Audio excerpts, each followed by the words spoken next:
একজন প্রবাসী যে কোনো একজন বিদেশিকে একবার জিজ্ঞাসা করো, ছেলেরা জিজ্ঞাসা করো একজন প্রবাসীকে যে টাকাটা জমাইতে কি পরিমাণ কষ্ট, কলজাটা মাটিত লাগিয়া যায়।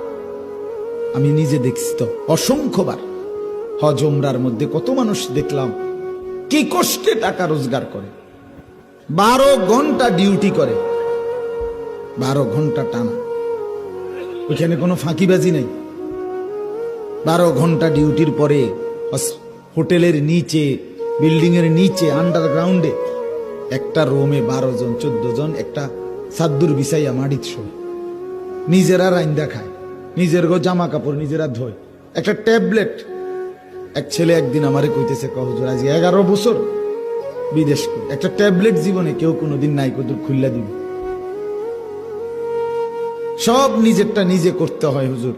কত সময় জ্বরে মাথা ব্যথা, এই পাশ ওপাশ কাতরাই সারা রাত, বিবি নাই, সন্তান